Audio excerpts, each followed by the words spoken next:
কিন্তু এটাও ভালো কইরা শোন, জীবনে তো গুনাহ কম করলি না। আমার আম্মা জান আমার জন্য দোয়া করছেন, আমার আব্বা জান আমার জন্য দোয়া করছেন ঠিক, তবে এই চেয়ারে বৈশা বয়ান করা আমার আব্বা শিখান নাই, আমার আব্বা জান আমারে মা শিখান নাই।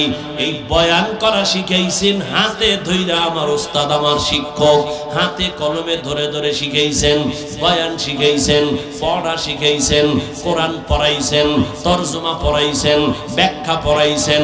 অতএব আমার আব্বা আম্মার দোয়ার পরের স্টেশন আমার ওস্তাদের দোয়া, এরপরের স্টেশন আমার উলামায়ে কেরাম মুরব্বিদের দোয়া। দোয়া না নিয়ে কোনো দিন বান্দা আগাইতে পারবে না। ওই জন্য খবরদার, মা বাবার দোয়া নিও রে যুবক। পরীক্ষায় তুমি পাস যদি করতে চাও, মা বাবার দোয়া ছাড়া করতে পারবা না। ওই মা বাবার চোখের পানি আর দোয়া তোমার জন্য কত আশীর্বাদ হয়ে আছে। তুমি মা বাবার দোয়ার কারণেই তো আজকে টাকার মালিক, মা বাবার চোখের পানি আর দোয়ার কারণে তুমি আজ বাড়ির মালিক, তুমি আজ গাড়ির মালিক, সম্মানের মালিক। ওই মা বাবা তোমার জন্য জীবনটা উৎসর্গ করে দিয়েছেন। ও সন্তানেরা, ওই মা বাবার দোয়া নিয়ে সামনে আগাইও, শিক্ষকের দোয়া নিয়ে সামনে আগাইও, ওই মা বাবার আদর্শ নিয়ে সামনে আগাইও। জীবনটা তোমার ধন্য হতে হবে। ধন্য যদি করতে চাও, আদবওয়ালা জিন্দেগি নিয়ে সামনে আগাও। দোয়া যদি নিতে নাও পারো রে যুবক, অঙ্গীকার কর এই প্যান্ডেল থেকে মরিয়া গেল মা বাবার দোয়া যদি নিতে নাও পারি, কোনোদিন বেয়াদবি করে বরদোয়া নিব না। শপথ করো জীবনে ওস্তাদের দোয়া না নিতেও পারলে কোনোদিন বেয়াদবি করে বরদোয়া নিবা না। কারণ মা বাবার বরদোয়া মরার আগে পঙ্গু হয়ে যাবি, শিক্ষকের বরদোয়া যদি লেগে যায় মরার আগে কপাল পুড়ে যাবে, আলেম ওলামার বরদোয়া যদি কপালে লেগে যায় জীবনটা ধ্বংস হয়ে যাবে রে বাবা। ও পর্দার আড়ালের আম্মা জান, আপনার সন্তানকে আদর্শ সন্তান ডাক্তার বানায় যান, আপনার সন্তানকে আদর্শ ইঞ্জিনিয়ার বানায় যান, আদর্শ একজন প্রফেসর বানায় যান। এজন্য আপনার আল্লাহর কাছে দোয়াও করতে হবে, আবার মেহনত করতে হবে। আপনি যদি বুঝাইতেন সন্তানকে, বাবা লেখাপড়া কইরা মানুষ হইও, কোনোদিন মিথ্যা কথা বলবা না, কোনো বড়দের সাথে বেয়াদবিমূলক আচরণ করবা না। একটা সন্তান যতই খারাপ হোক না কেন, মায়ের কথা অন্তরে লালন করে।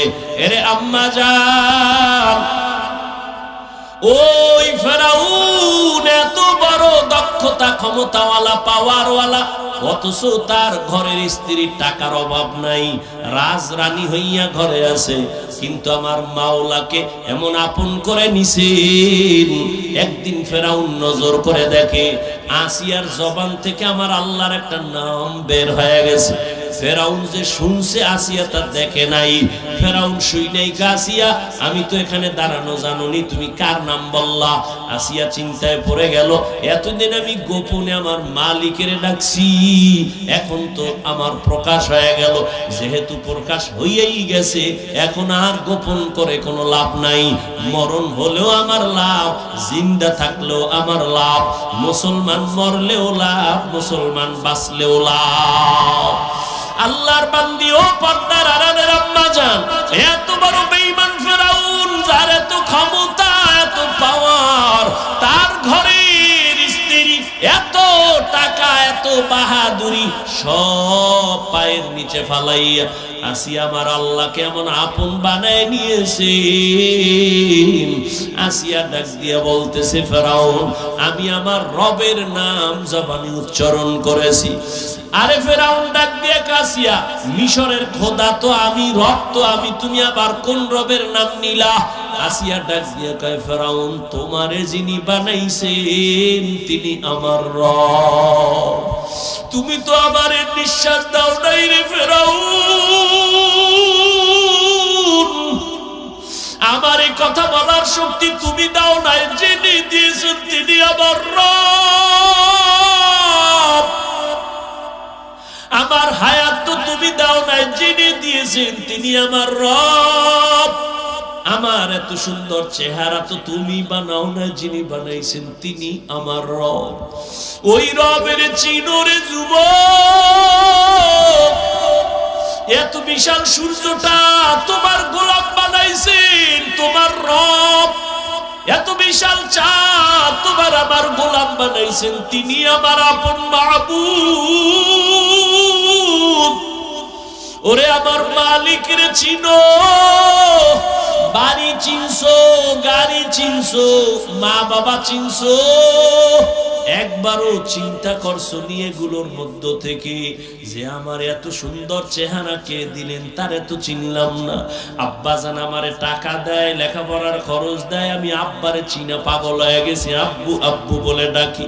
আম্মা জান আমারে ঘুম পাড়ায় মশারি টানায় দেয়, খানা দেয়, আমি আম্মু আম্মু বিনা পাগল হয়ে গেছি। কিন্তু আম্মু জানের চেহারাটা সুন্দর কে বানাইছেন তারে তো একবারও খুঁজলাম না। আব্বা জানের এত সুন্দর করে কে বানাইছেন তারে তো একবারও খুঁজলাম না। ও আল্লাহর গোলাম, দুনিয়াতে সব পাইছো কিন্তু রবের এখনো পাও নাই। রবের একটু তালাশ করি ওরে যুবক। এত সুন্দর মেধা যিনি দান করেছেন তিনি আমার রব, এত সুন্দর কণ্ঠ যিনি দান করেছেন তিনি আমার রব, এত সুন্দর জমিন আমার গোলাম বানায় দিয়েছেন তিনি আমার রব। দুনিয়ার কোন সরকার আমার পানি দেয় না, নদীর মধ্যে এত পানি এত মাছ দুনিয়ার কোন সরকার দেয় নাই, এগুলো আমার গোলাম যিনি বানাইছেন তিনি আমার রব। গাছের আম খাইতেছো কত মিষ্টি, কে বানাইছেন আমার রব, এটা সরকার বানায় নাই। ও আল্লাহর বান্দা, তুমি তো ঘুমের মধ্যে মইরা গেছো, ঘুমের দোয়াটাও তো মরার দোয়া। আল্লাহুম্মা বিসমিকা আমুতু ওয়া আহইয়া, ও রব আমি তোমার নামে মইরা গেলাম, মরার পরে তো আর উঠতে পারবো কিনা জানা নাই। মরা ঘুমের মানুষ তো মরা, মায়ের কানের অলংকার চোরে খুইলা নেয়, রাতের বেলা ঘুমের মধ্যে মা টের পায় না, তাহলে ঘুমের মানুষ মরা। ওখান থেকে যদি আমারে কেউ না উঠাইতো, যিনি আমাকে আবার সুস্থ বানাইয়া সজাগ করাইছেন তিনি আমার মা না বাবা নাকি? রব্বি আল্লাহ লা ইলাহা গায়রুহু ওয়া নবিহি মুহাম্মদ মুস্তাফাহু।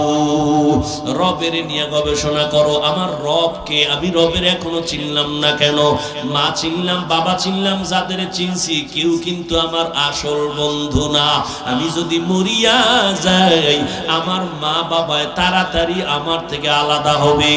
আমি যদি মরে যাই আমার কলিজার বন্ধুটা মোবাইল থেকে নাম্বারটা কেটে দিবে, আর আমার এই বাগানে রাইখা সবাই বিদায়। আমার গায়ের জামা গেঞ্জি বেলেট দিয়া কেটে কেটে রেখে দিবে আমার আপন জনেরা। আমারে সাদা তিনটা কাপনে পেঁচাইয়া আমারে বাঁশ বাগানে নিয়ে যাবে, ওখানে রাখবে, ঠান্ডা এ চিন্তাও করবে না। যেই মা আমার এত মোহাব্বতের, ওই মা একদিনও কবরের কিনারায় যাবে না, ওই কবরে আমাকে একা রাইখা চলে যাবে। অথচ দুনিয়াতে আমি একা রুমে কোনোদিন অন্ধকারে থাকতে পারতাম না, ভয় পাইতাম, কিন্তু ওই কবরে আমাকে একা রাইখা সবাই যখন চলে যাবে, চিন্তা করে দেখলাম আমি যার জন্য এত পাগল হয়ে দৌড়াইতেছি কেউ আমার আপন হয়ে যাবে না। ও যুবক বাবারা, আজকে আমিও তো তোমার মতো বুদ্ধি নিয়ে চলতেছি। তুমি ভাবতেছো টুপি পরলে মাথা গরম এই জন্য দাও না, জামা পরলে শরীরটা আটকা আটকা লাগে এই জন্য পরো না। তোমার থেকে তো বুদ্ধি আমার মোটেও কম না রে বাবা। আজকে আমিও তো পারতাম তোমার মতো প্যান্ট শার্ট টাই লাগায় রাস্তায় বাহাদুরি করতে, টুপির কারণে তো সম্মান কমে নাই।